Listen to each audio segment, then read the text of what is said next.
What? I gotta come in for the raid. You guys messed up my starting soon. What's up, Wit? Thanks for the raid, my friend. Thank you. Appreciate you, Cameron plus Sienna. Appreciate the follow. Or not the follow, the raid.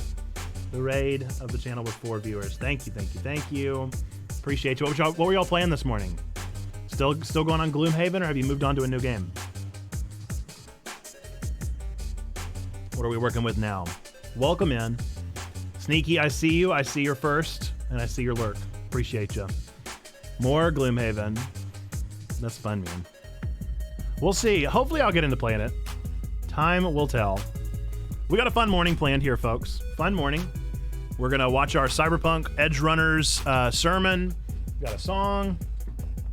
Gonna try and just kind of go with the flow with this one. We're still figuring out these sermon talkbacks because sometimes we get really, really good interaction and sometimes we really don't. And that's not the fault of anyone, but it's just a matter of being prepared for what to do if and when that happens. So I've got some things now that are like on the list of things I can do today. If stream turns out to be a little less engaged, which is perfectly fine. As I said, perfectly fine. Just want to be prepared. Be prepared for whatever happens.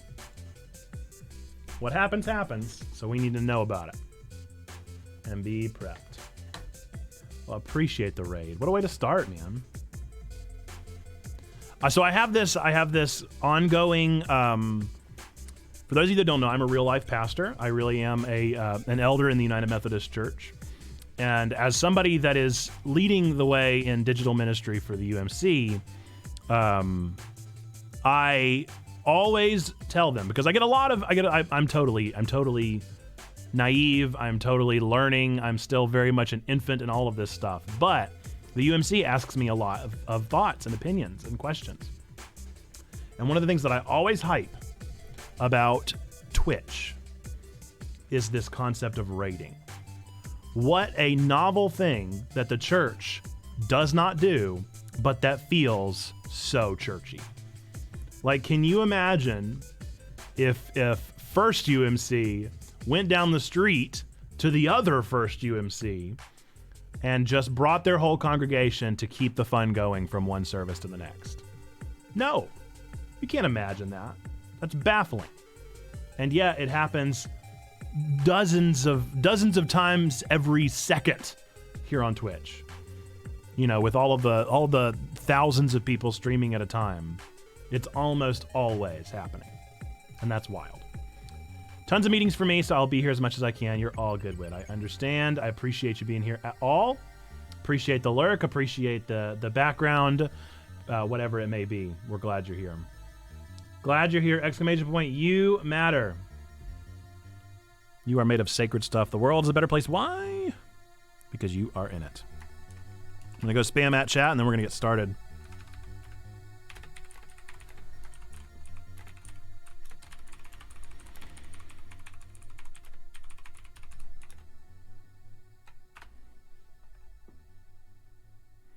Dope.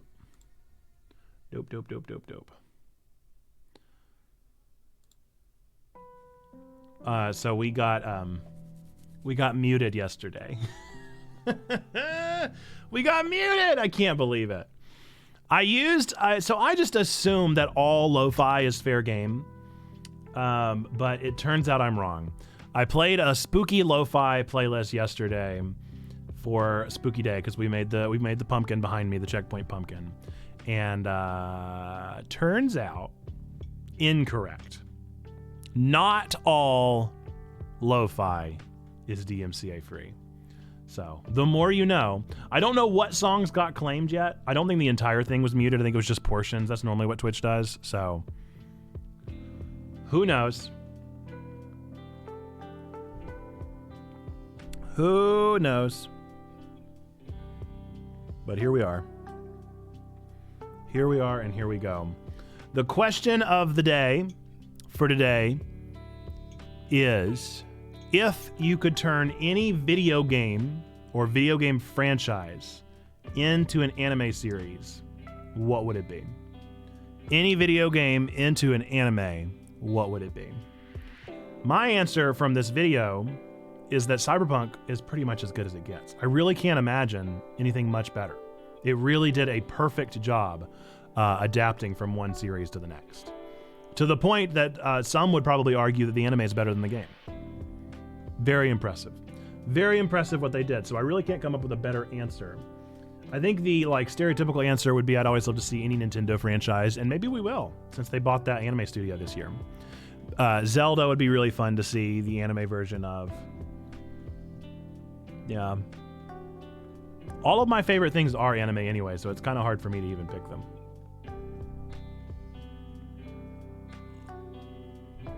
I guess an Undertale anime would be dope. But Undertale sort of is anime, isn't it? From the get-go. But yeah, that's our question of the day. If you have any thoughts on that, then let me know. And drop it in the chat. Let me know what you think, what you feel about it.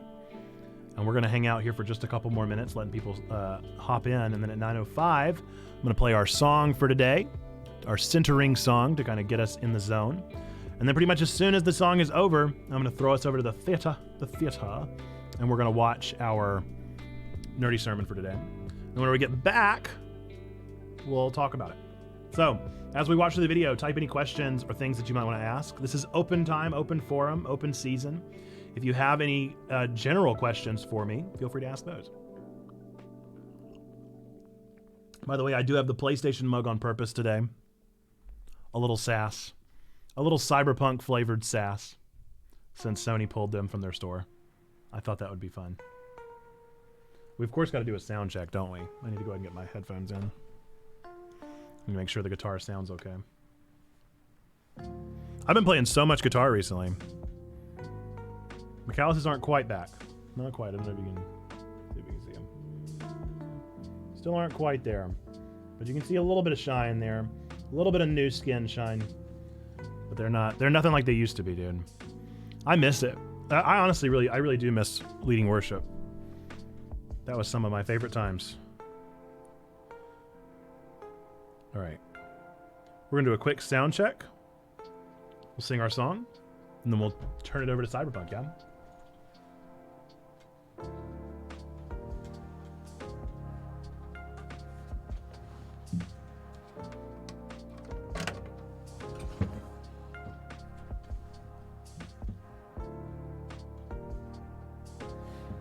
Ask Spoofy to quiet down for just a minute.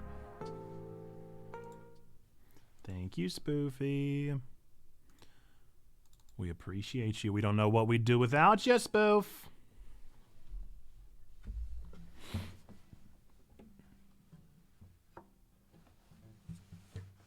Okay.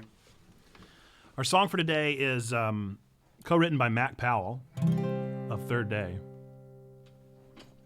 Sounds pretty good.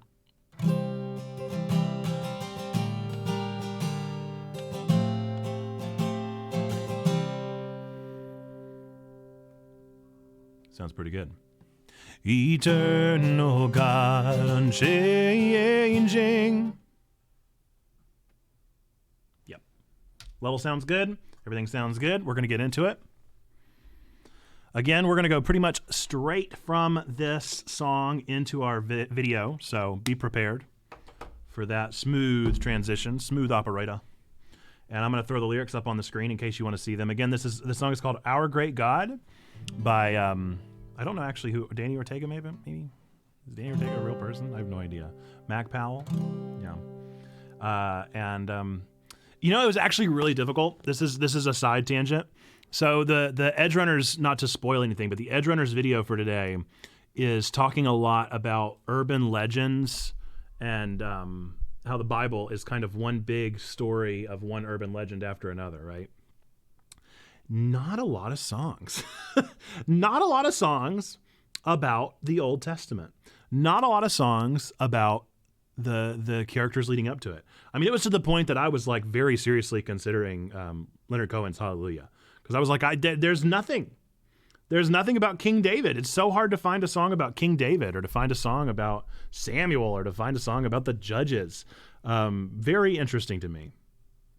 A lot of songs about Jesus. That's good. A lot of songs about us. That's not as good. But no songs about our history and our tradition. Fascinating. Fascinating.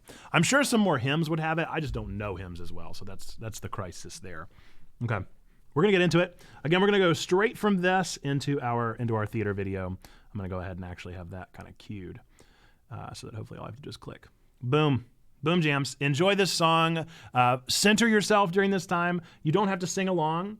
Children's ministry has the best. That's a good point. I could have done a kid's song.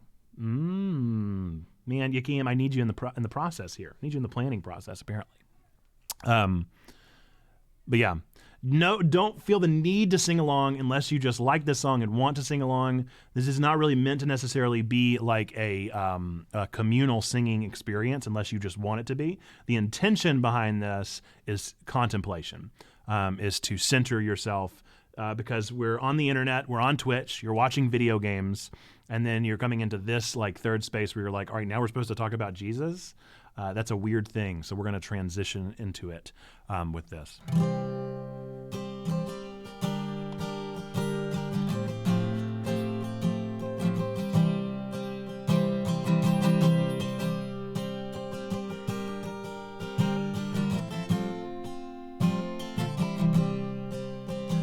Eternal God, unchanging, mysterious and unknown, your boundless love unfailing, in grace and mercy shown.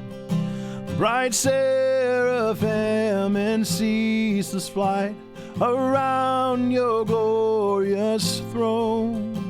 They raise their voices day and night in praise to you alone. Hallelujah, glory be to our great God. Hallelujah, glory be to our great God. Lord, we are weak and frail, helpless in the storm. Surround us with your angels, hold us in your arms. Our cold and ruthless enemy, his pleasure is our harm. Rise up, O Lord, and he will flee before our sovereign God. Hallelujah, glory be to our great God. Hallelujah, glory be to our great God.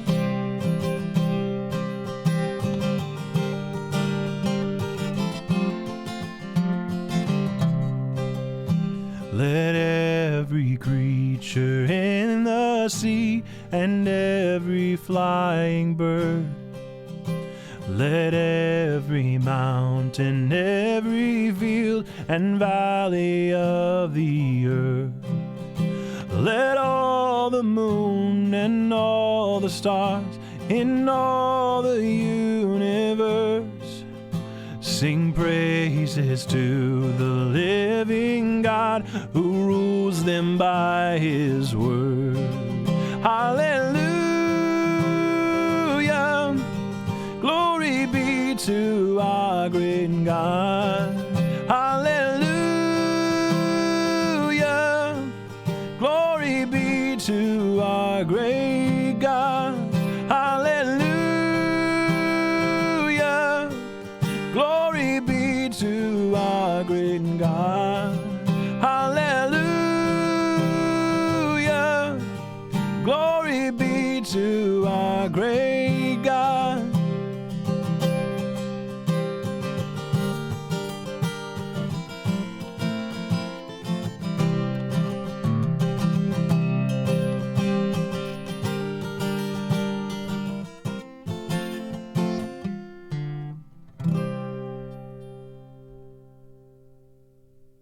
Cyberpunk Edgerunners may just be my anime of the year.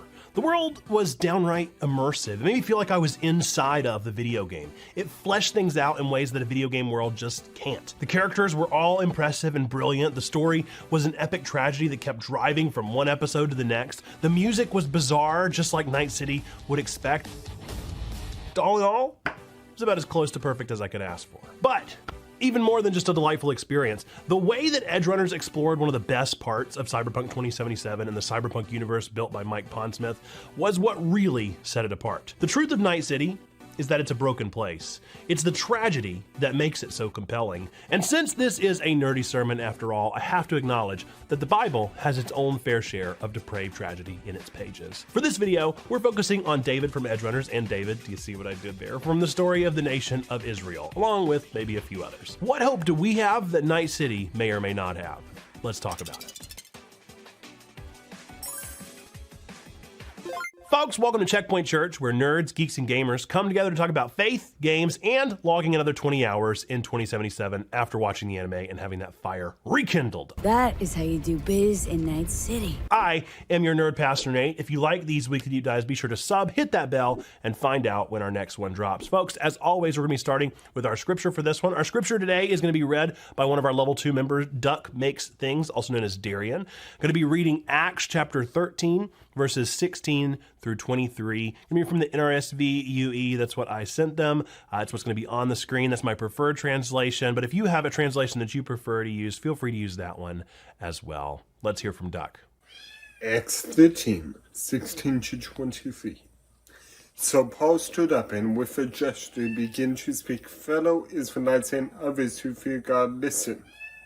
The God of this people, Israel, chose our ancestors and made the people great during this day in the land of Egypt. And with uplifted arm, he led them out of it. For about 40 years he put up with them in the wilderness after he had destroyed 7 peoples in the land of Canaan. He gave them the land as an inheritance for about 450 years. After that, he gave them judges until the time of the prophet Samuel.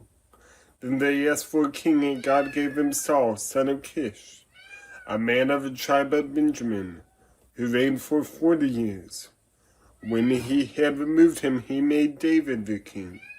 In his testimony about him, he said, I have found David, son of Jesse, to be a man after my own heart who will carry out all my wishes.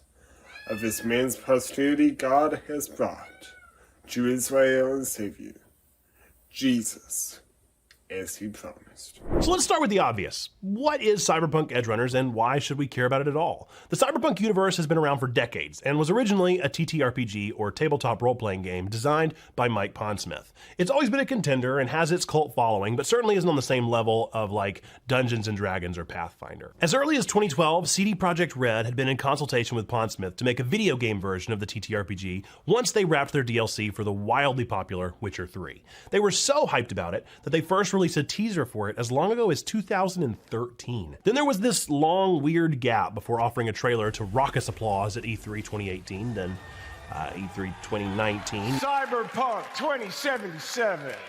And then there was just radio silence. It was supposed to be released in April of 2020, but then it wound up getting delayed to September, November, December, and then finally it does release, but it's a buggy mess. Although I still proudly flaunt that I didn't experience a crash until 75 hours in,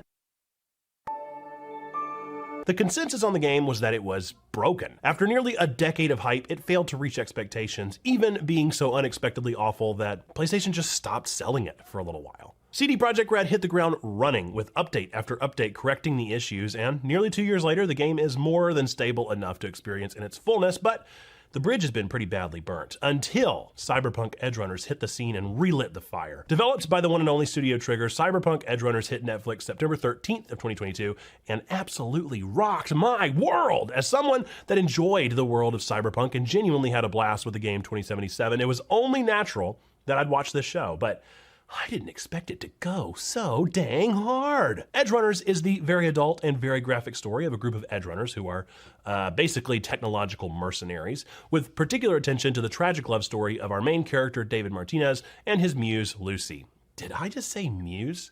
Gross. Anyways, I love this story so much that I desperately want you to experience the whole thing for yourself, so rather than spoil the whole show, I'm only going to spoil the first 2 episodes in this video. Like I mentioned, this is ultimately David's story. We start the season meeting the young and naive David, who is a struggling slums kid trying to make it at Arasaka Academy, the most prestigious school around. His mom, Gloria, is a humble med unit worker doing her best to make ends meet to provide for her kiddo. After getting caught with illegal mods to his cyberware that allows him to complete schoolwork, David gets a one-on-one with the principal and his mom. On the drive home, they are a part of a drive-by street battle that ends up putting his mother in critical condition.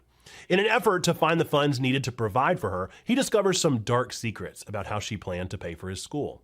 A stolen military weapon called the Sandevistan. Thrown off by this, David returns to school and is harassed and abused by one of his classmates. And then, whenever he gets back from being bullied, he learns from the doctor caring for his mother that she has died of complications. Outraged, David chooses to have the Sandevistan equipped to his own body, a procedure that would unquestionably kill him, but of course there are 10 episodes, so it doesn't. Now, with superhuman abilities, David goes back and annihilates his school bully, which of course gets him expelled. Later, wandering around the city, he meets his star-crossed lover, Lucy. Oh man, that's a pretty good joke. Lucy agrees to take him on as a net running partner and show him the ropes. However, after using the Sandevistan for a few times, it ends up taking a real toll on his body, and the doctor who equipped him with the device originally tells him to not use it more than a few times a day. Lucy invites him back to her apartment, and things seem to really be looking up for David. They watch a brain dance of the moon for a while and romantically talk about how she dreams of going to the moon someday to live. It's intimate, and David is wondering if this is the first night of the rest of his life with this perfect dream girl. Then he learns that she drugged him, and this was all a trap for her work partner Maine to get back the Sandevistan that David's mom stole. Oops! Isn't that great? Come on, I mean, that is absolutely preem level writing and storytelling. Let me assure you, it only gets better from there. Watch this one for the art alone if you want. Even if you don't care about Cyberpunk one bit, it's made by Trigger.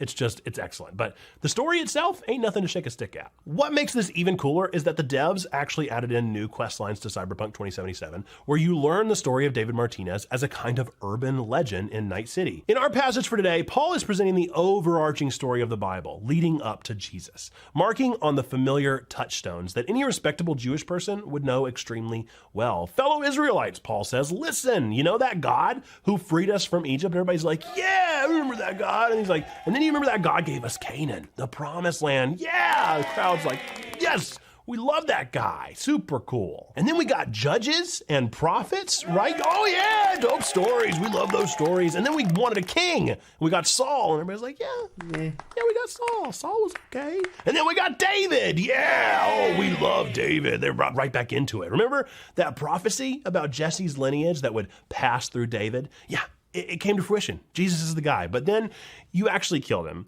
But he's back and ascended because he is the true Messiah and Savior. This speech by Paul is an instance of the way that Jewish people were brought into the faith through Jesus Christ. This was a story that had been passed down. This was the expected eventuality where everything was headed. Sure, they all viewed it in different ways here and there. Some people thought Jesus was going to be more of a warrior king than the peace king that he came as. But ultimately, this was where things were supposed to end up with this Messiah guy. So Paul doesn't actually start with Jesus, but instead replays the highlight reel of the greatest hits of David, of Samuel, the judges. And he doesn't just mention the good stuff. He says, yeah, we were freed from Egypt. We also wandered for a long time and people died, and Saul wasn't exactly Mr. Popular. What he's ultimately playing to is the familiar pathos of the crowd. The story of the Israelites is a story of hardship and trouble. It's a story of death and devastation, a story of waiting and worrying, of genocide and salt pillars. It's a story that the Israelites took with themselves in spoken lore for centuries.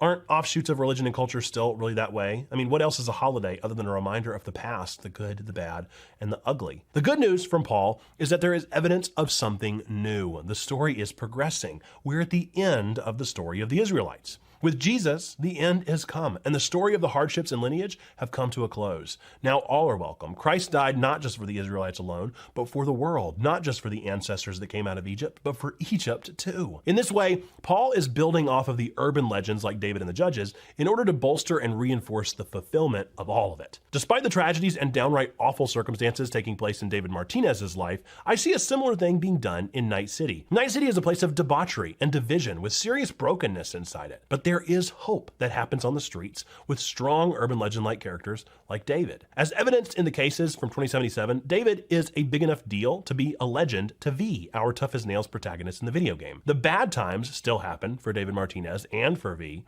but they're headed somewhere. They're being written as the stuff of legend. Where will this legend go? Is there hope for the future of Night City? I'm afraid all of that is locked up tight in Mike Pondsmith's brilliant brain, but it's there somewhere. In the gospel, fortunately, we get to hear the fullness of the message. We get to know that the hard times were fulfilled with Jesus. Things were for something. The Savior did provide. But with that in mind, what does any of this actually mean for us today? Well, the good news is exactly that. Paul is telling these Israelites the truth of Jesus to spread the joy of a Savior. Good news. Christ has died. Christ is risen. Christ will come again. In the meantime, it's unwise to assume we won't have more hardship or challenges. We are held in a grace only made possible because of the lineage of David that was offered by Paul to this group of Israelites. The grace of Jesus is timeless. It's a message of hope. When exploring and enjoying a world as dark as Cyberpunk, it always helps to allow it to serve as the opposite, as something with which we might be able to compare our own stories to. Find hope in the promise that Jesus is the fulfillment of a long history of legends. It's not just bad stories with bad endings or good stories with bad endings. There is the greatest ending coming. Maybe a helpful practice might be to consider who have been your hallmark urban legends. What are the touchstones of faith along the path for you personally? How are they inevitably leading to Jesus? These are the questions we can offer ourselves as we consider the words of Paul. And we'd love to tackle those questions with you Wednesday mornings over on our Twitch. If you don't know, we're actually hosting sermon talkbacks where we're taking questions and engaging with these sermons. We're watching them together and weighing in on them live on Twitch every single Wednesday at 9 o'clock Eastern in the morning. If you would like to join us for those, we would love to have you to engage with these deeper. Maybe you watch the videos and you're like, I really want to have more dialogue about this. We want you to come and talk about these things so that we can learn more about you. We dive deeper into these things because we want to ask the important questions of where we've been, where we're headed, and why Jesus matters in the grand scheme of things. Because at the end of the day, I don't expect every single one of you to believe in Jesus day one. I don't expect any of you to like church. People have been hurt by church. I get that. And so what I want is to offer a place where we're able to enter into these conversations and talk about Jesus within the frame of these games that we love. I can't imagine anything that would be much more raising of the hackles of most of the Christians that I know than the world of Cyberpunk. But I play these games, I like these games, and I want to talk about them with you. So whether you are an Arasaka, a nomad, or consider yourself a street kid, know that you're always welcome here at Checkpoint Church, no matter who you are or where you find yourself. We're glad that you're here. All right. So there we go. That is Cyberpunk Edgerunners. I hope that you guys enjoyed it. It was a fun one to put together. I got super obsessed with Edgerunners, so I enjoyed getting to talk about it. What, me? Obsessed? Never. I don't do that. So I appreciate the subs. Thank you for the subs during our video from Kabasai and from Elias Raven. Appreciate you. Glad that y'all are here with us. Glad that y'all are joining in with this conversation and watching this video. Folks, we ran a little poll just to see how many of you have seen Cyberpunk, and of the 4 that responded, 2 have seen it, 1 had not seen it, and 1 was currently watching it. So we're in an interesting spot with Cyberpunk. I hope that you'll consider watching it if you are very ready for gore and violence and some profanity and nudity. If you're not prepared for those things, then probably skip this one. But, oh boy, it was a really good show. What's up, Trombone? How we doing, T-Bone? Welcome in. Happy that you're here. I think a great place to start this conversation, unless we have any conversations. Just saying hello, not sure what I walked into. Just talking about Cyberpunk Edgerunners, the anime series. And I was making sure I warned everybody that it is quite adult if you're considering watching it. But that we're still here to talk about it anyway. It was made by Studio Trigger, which is not really known for their adultness, but isn't necessarily also not known for it. If you want to ask, can Christians watch content like that? Then my answer is obviously yes. But you have to be very careful about what you consume, and if you are ready to consume it and able to consume it and in a space where you're able to appreciate it for the art that it is without it messing up either your walk or your understanding of what God is doing, there's a lot of things to take into consideration there. But my instant answer is you can, but should you? So yeah, that's the tough question. We're constantly wrestling with that one. But we didn't get necessarily a ton of engagement. No questions as far as YouTube or Discord. Folks, Discord is always going to be the best place. That was my entire hello. Heading into work. Have a good day at work, T-Bone.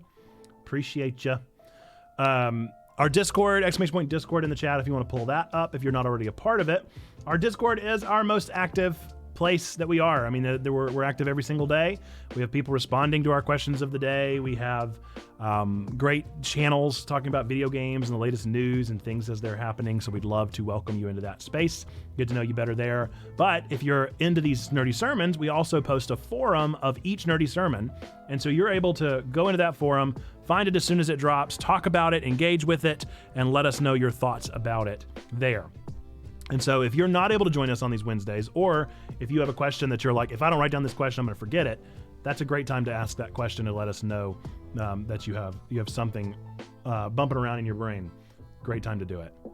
Great time to do it.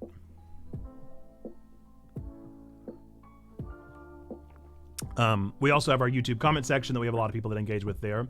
No questions this time, but somebody did recommend that I watch Made in Abyss, which is a anime that is on Amazon. And I have seen the first season, and it's very good. I don't know if there's more of it out. They did just have a video game that just dropped, and I was contemplating playing that because I just think the art style's neat. But a good series. It doesn't do anything super, like, for me, whenever I watched it, I don't remember it doing anything super bold.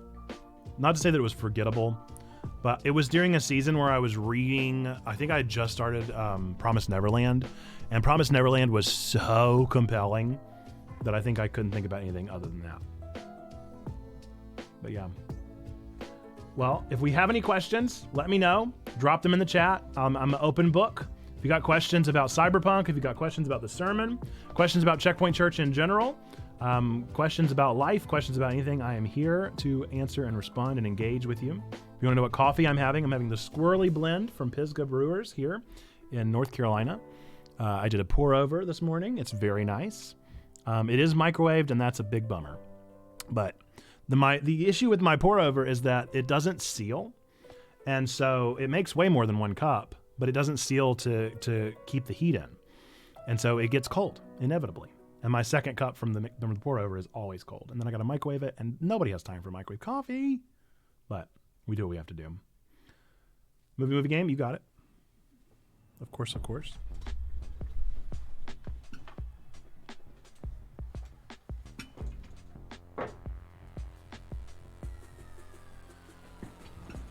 Movie for Zando and a gachapon. Here's your movie. I'll do your. Ooh, okay. A pachyderm protects a speck of dust on which he discovered an advanced civilization that just hired Gene Hackman to coach their struggling small-town basketball team. A pachyderm protects a speck of dust on which he discovered an advanced civilization that just hired Gene Hackman to coach their struggling small-town basketball team. That's for Zando, folks. Let Zando answer first. Just dropped Helen off for her first field trip. That's delightful. That's so fun. I'm going to write something down before I forget it.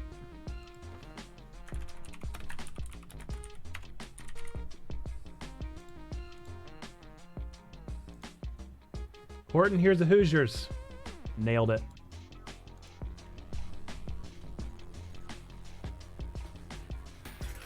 That's a fun one. Killed it, Zando. Chats in the clap for Zando. Then we got a job on. I feel now it's a good time to do a got job on. It is a D20, my friend. So I've got a bucket now that I'm trying to throw these gotcha balls into, and I have yet to make a single one. That is a 9. That is a 9. Nothing today. Nothing today, my friend. Nothing today, my friend.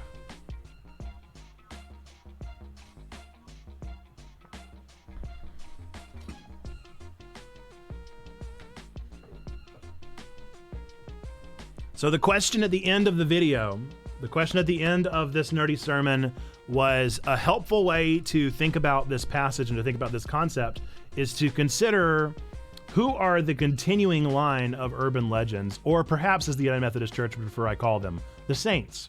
Who are the saints that have continued to pave the way since Jesus and in our lives? Right. I mean, the obvious ones are the big ones, right? We can talk about the Hallmarks, the Luthers, the Wesleys, those big names, right? But in your life in particular, who are your Hallmark saint urban legends that have kind of helped you along the pathway? My dad's a pastor, and so that's obviously a big hallmark in my life. I've served a lot of pastors along my path. I've been a worship leader. I've been a youth minister. I've been a lot of different things in a lot of different places. And so those spiritual leaders along the way are kind of my hallmark. Urban legends are the saints that have kind of helped me progress. But obviously in Methodism, we have our own little selection of them. But I think that is a helpful thing for us to consider, especially considering what I was talking about before we got started, that Yakeem had such a good point about. Our music, our worship music is, what is this song? Is this Chiltendo? Who is this? It's very Cyberpunk, I guess. Yeah, it's Chiltendo. It's a little distracting. Just a little distracting. So our music in the Christian sphere has developed, right, from the classic chant to the hymns and to where we are now with our modern worship experience. And we've become very emotional and pathos driven with our music, which is good and important. I respect worship of all eras. But here's the interesting thing about our current music that I discovered as I was looking for a song for today, is that not many of our modern worship songs tell the story before Jesus. They don't acknowledge that there is an experience happening before Jesus got here, which granted, the word was from the beginning. But before the virgin birth of Christ, before that happened, there was a whole lot of story that happened. There was a whole lot of buildup and important things that occurred leading up to that moment. There was a whole lot of prophecy. There were hallmark moments. There were saints, there were sinners, there were broken people along the way. But for some reason, the songs that I keep finding don't ever talk about that. The worship songs are talking about two things. They're either talking about Jesus or they're talking about us today, the very living people. And I find that really intriguing. So I wonder if we just haven't been challenged to consider the urban legend. We haven't been challenged to consider the tradition. So in Methodism, we have the quadrilateral, the Wesleyan quadrilateral of scripture, tradition, experience, and reason. And the way that you're taught in div school is that it's kind of like a three-legged stool, where scripture is the biggest part, the most important one, and then the three prongs are tradition, experience, and reason. And as somebody that certainly considers myself, I'm on the internet, I'm pretty forward-thinking, right? I'm doing a digital church, so I'm pretty future-minded. But at the same time, I have a lot of respect for the tradition that has come before, because I think the tradition informs where we're going. And informs what we know and what we understand. And it can be tradition of the church, and it can also be tradition of my own experience. So tradition and experience are kind of indelibly tied together. Because I grew up in a church plant world, I grew up in a contemporary world, and then I went from there and I served a very small town church. And so I've experienced both worlds of this we weren't a mega church by any means. We were small, but we were very large compared to a small church, about 1,000 members, on average. And so that's a large church. So I went from that experience of literally building a church plant from nothing to 1,000 members with my dad, to then going from that to our worship is 35 on Sunday. And we sing hymns, and you better not even suggest anything else. And we have our 17 councils and our 18,000 meetings that happen. And so I've experienced both those worlds and found the good and the bad of both of them, and brought that in with me to this experience that we call Checkpoint Church. And a lot of that has become my own personal tradition and understanding of the tradition of Methodism, as it were, that has now led to what Checkpoint Church has become. And so with that in mind, we all bring that same thing with us to our personal ministry, which you are called to ministry, in case you didn't know that. If you have been baptized, if you've accepted Jesus Christ as your Lord and Savior, then you are a minister. Whether you consider yourself a pastor, that's another story. We all have different gifts, but you are given the gift of ministry. You are given the call of ministry. And so alongside that call, you are given the obligation to interpret and to process and to discern. And the way by which I would implore you to discern is through the Wesleyan Quadrilateral. And so that means that you have the impetus put upon you to consider your tradition and your experience. What are the urban legends that have paved the path since you've gotten started? Who are your hallmark people, and what can you do with that information? And I'm thankful to say that all my hallmark people are pretty positive experiences, but that doesn't mean they all are. You could have a negative hallmark person, right? You could have had an abusive relationship with a pastor who really took you on a run for your money emotionally or literally. And you've processed that in a different way, right? You've deconstructed through that in a different way than I have in mine. So you bring a different perspective just from that one experience alone that is inspired by the tradition that you came from, whether it be Methodism or whether it be evangelicalism or whether it be non-denom or whether it be whatever, fill in the blank you want to put there. It's an intriguing concept. And the fact that all of this is able to come out of Cyberpunk, I think, is the reason why I love these sermons. But that's something that I didn't get to say in the sermon necessarily, but I think is important for us to consider nonetheless. If and when we end up doing Bible studies on these sermons and watching them and having group discussions around them, this is where this conversation needs to go, as far as this sermon is concerned. Because it's something we don't think about, clearly. And we're not being primed to think about it via the music that's supposed to pathos-based, pathologically sounds weird, pathos ourselves into it. We're supposed to be emotively pushed into considering scripture, tradition, and reason and experience, but we aren't. We're only being asked to consider scripture, Jesus, and our own experience. What are we living?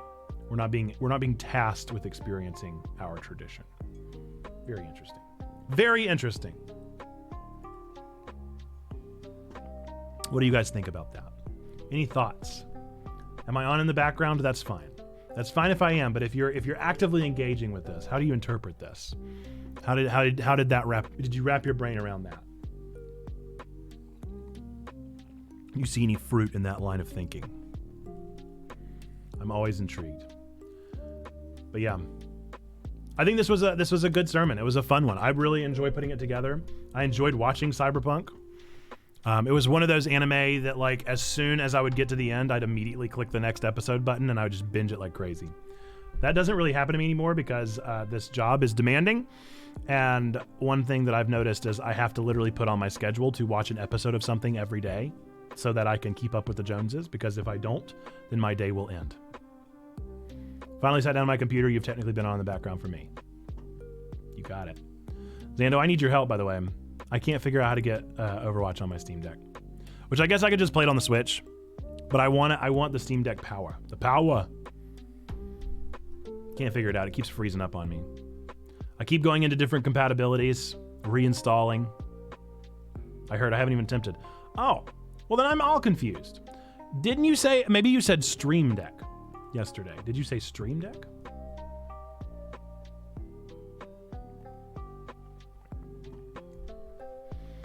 I got all confused. I thought this entire time you've been playing it on your Steam Deck. You have a shortcut. Well, I'll see where it all went wrong then. I'll see where we got our wires crossed. I like to keep a very clean desktop. I do as well. In order to do that, I just I use it for I use downloads folders. That's all that I do. I don't have any launchers. Oh, but I guess, do you mean your bar down at the bottom? You keep that clean too? I keep that very crowded. I got distracted temporarily thinking about Joshua 4 and the stones they gathered. We periodically have our ministry kids, do stones of remembrance where we get actual pretty stones and talk about those who went before us. Powerful, yeah, absolutely. Yeah, that's a great message and a great thing for us to consider and remember.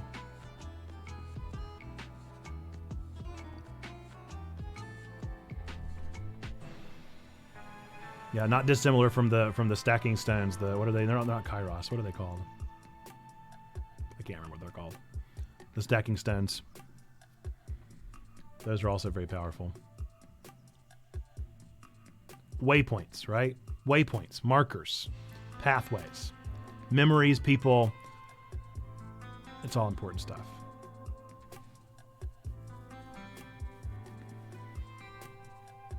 It's a powerful thing.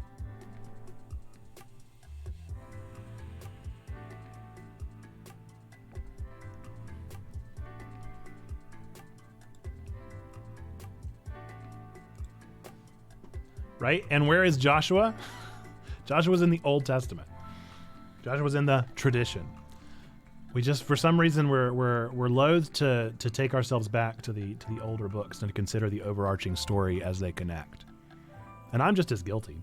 I mean, most of our nerdy sermons take place in the gospel and in the epistles, right? It's pretty rare that I pull from the Old Testament. Just kind of by matter of circumstance, never really an intention. The issue for us with pulling from the Old Testament is that we're telling stories. We're drawing stories out of anime and video games. And so if we draw a story out and then tell a story from the Old Testament, it doesn't really work. It does from time to time, but not often.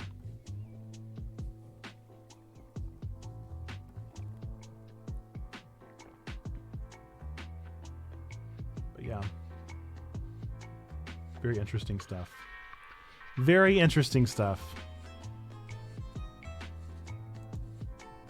And I'll have to go back and rewatch Made in Abyss. Maybe I'll write a nerdy sermon on that. The trick with the nerdy sermons is that I try to keep them very trending. I try to do something very popular. And to pull from something that's a couple years old or something that's even more years old, that's always challenging. If something's not in the present zeitgeist, then I try not to talk about it. Not because it's not good and viable, but because it's not as good for our SEO, which is a cruddy reason to talk about something in a sermon, but that is the reality of the internet. We have to at least keep it in mind. The trick is that I think that everything is capable of it. And so if I have the choice of drawing from modern stuff or drawing from historical stuff, then I'm going to draw from modern stuff for SEO reasons alone. But I do acknowledge that that is a cruddy thing to think. Cruddy enough to think about things in that way. But if we want to get the word out there to as many people as possible, that's what we got to do. That's what we got to do. And we're doing it. This video is being seen by a totally different audience, as is pretty much the custom. Almost every nerdy sermon. Did we never close out that gambit? That's very funny. We probably didn't. Unexpected error? I can't believe it. Choose outcome. No, I did not get an unexpected error. Man, that is wild. Hey, thanks for the follow, Tay Ray. Appreciate ya. Welcome to Checkpoint Church, Church for Nerds, Geeks, and Gamers.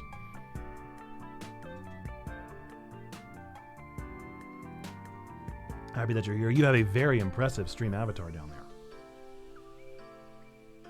I have no idea who that is, but that's very intimidating.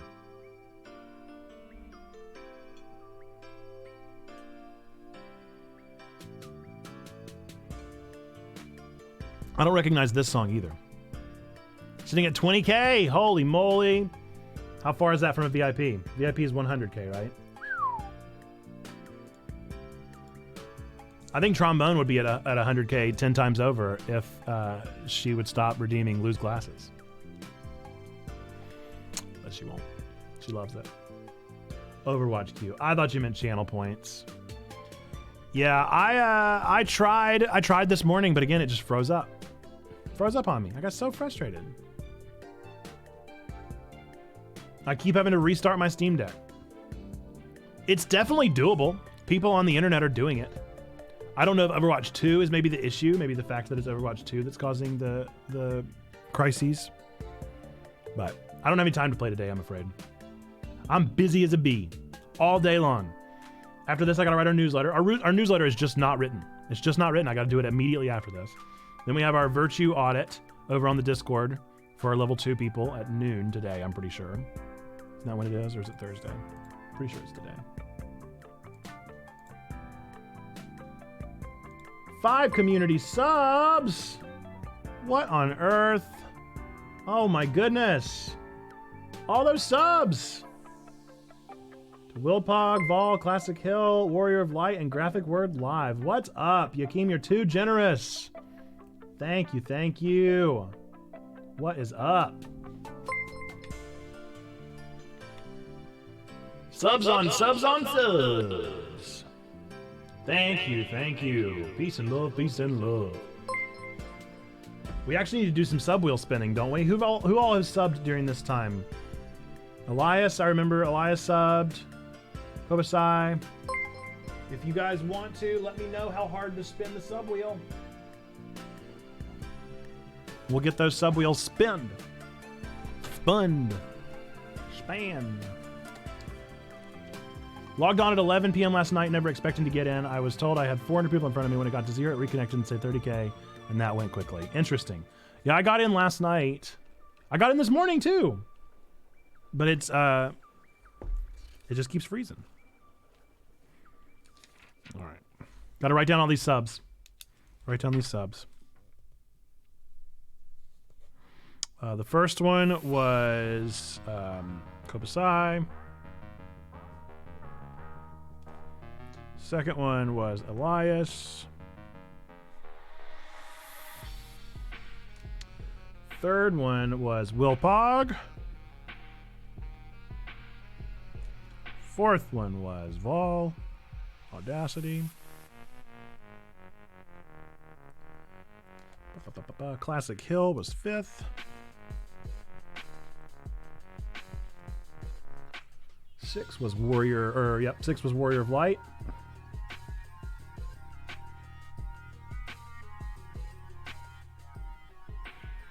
Seven was Graphic Word Live. Yo, Cray. So appreciate the generosity, friends. Just noticed that the Pikachu stream avatar is gender fluid. It's female when it's walking, but male when it faces forward. Stop. That's wild. No kidding.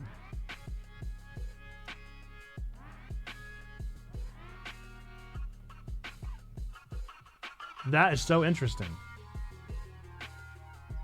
Okay. We have an intersex Pikachu on the screen. That's fine. I wonder if there are any others. Now I like want to go find all of the I want to go find all of the very strong gendered Pokemon that are very obvious and see what it does. I'm curious about why you wanted to start a Twitch channel. Do you feel that modern churches have not adapted technologically to reach a younger audience? I think modern churches are doing wonderfully. Checkpoint does not exist as a replacement, but rather as a church plant here on Twitch. So the reason that we're starting a church on Twitch is because I wanted to reach nerds, geeks, and gamers. And I felt like the UMC as a whole wasn't doing enough to reach nerd, geeks, and gamers in this space. We weren't meeting them where they were.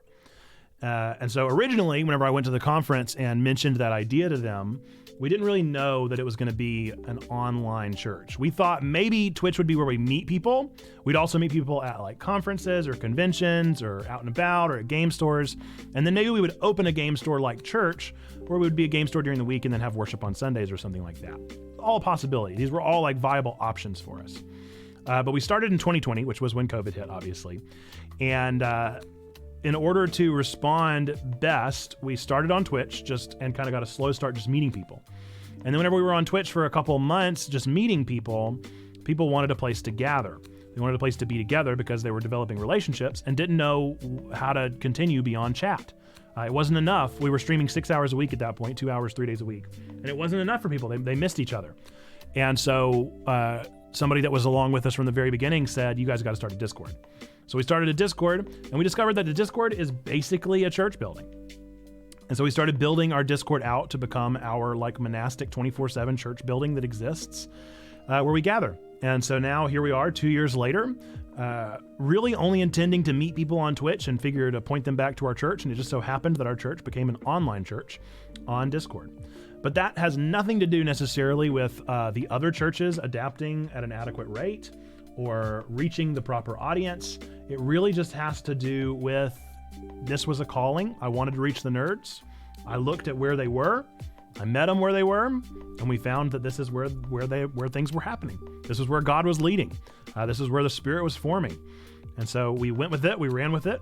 We said, hey, this seems to be an effective ministry. We seem to be meeting people and getting to know people, and people are feeling welcomed and loved in this space. So let's run with it and see what God has in store. And so now here we are. So that's the long story short. But really, we started a Twitch channel because it's just where the nerds were. If the nerds were still on Mixer and Mixer was still around, I'd go to Mixer. If they were all on Facebook Live, I'd go to Facebook Live. Ugh, please don't go to Facebook Live. I beg of you, don't go to Facebook Live, people. I can't do Facebook. I can't handle it emotionally. But if Twitch crumbles, which, you know, it could, who knows? If Twitch crumbles, then we'll probably go to YouTube. We're on YouTube already with our sermons, so we'll stream there too. I have no problem with Twitch, though. I know they've made some poor decisions, but that's not my concern. I'm not a streamer. I do stream, but I'm a pastor of this community.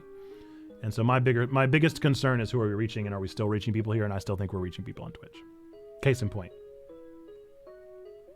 I didn't know you before today, Kopasai, and now here you are. So there you go.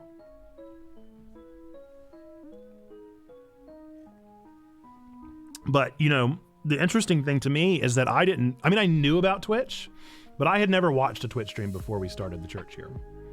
I've actually gotten more into Twitch in the past like 6 months with people like Jate and folks like that. I've been watching others that are kind of in this vicinity, but I really had never watched Twitch.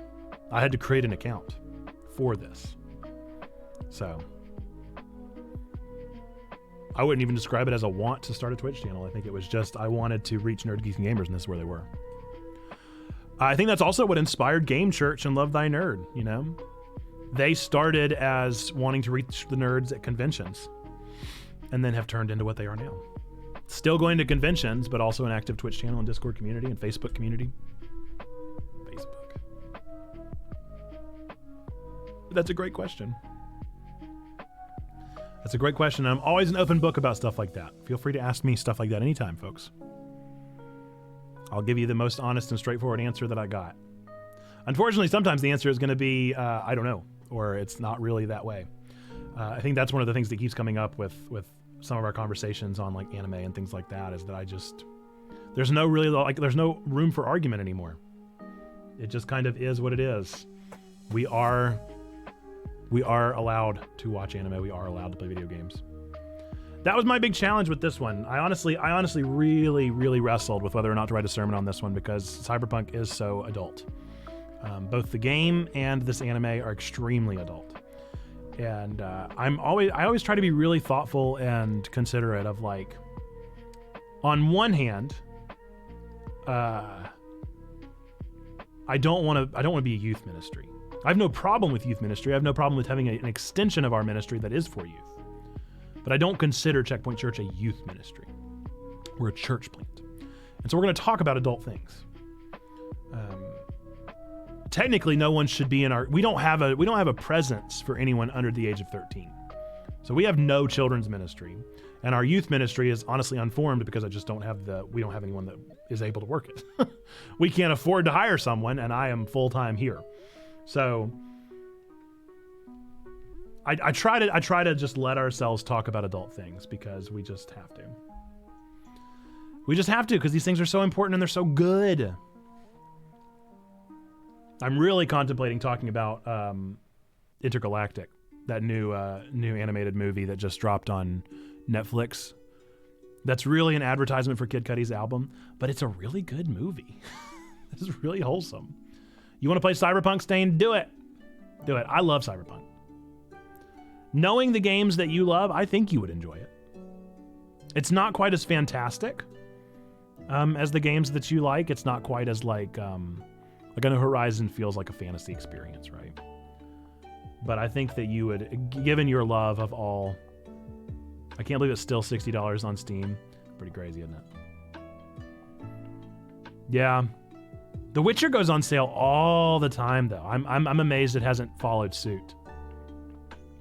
I guess that's the difference between having a game that goes so insanely viral and having a game that doesn't.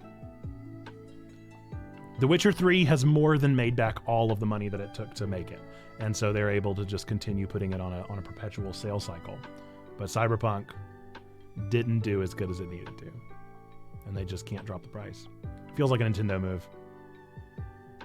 Curious. Speaking of Nintendo, the Mario movie trailer drops tomorrow.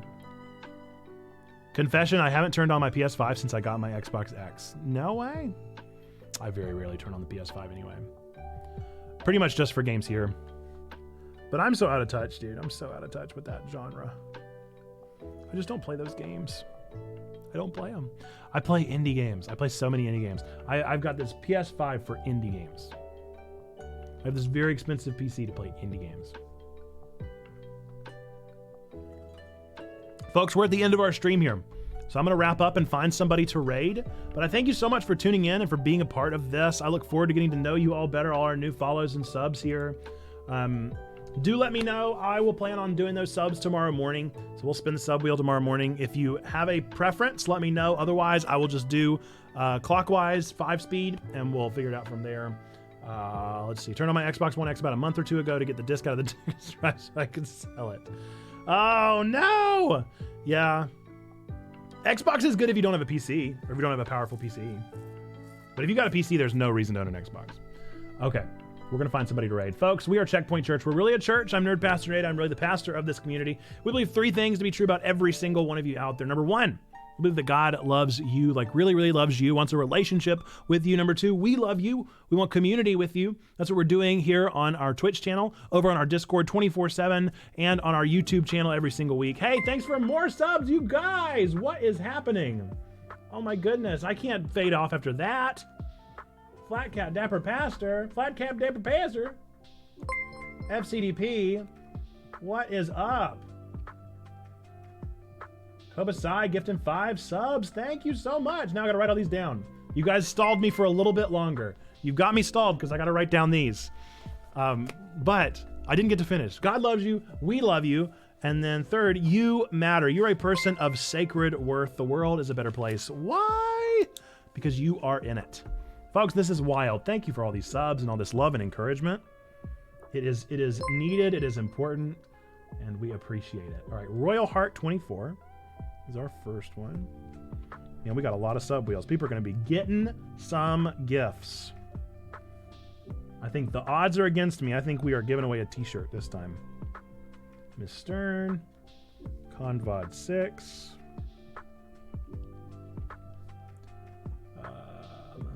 Matt LTN. Oh, Library Night and then Matt LTN.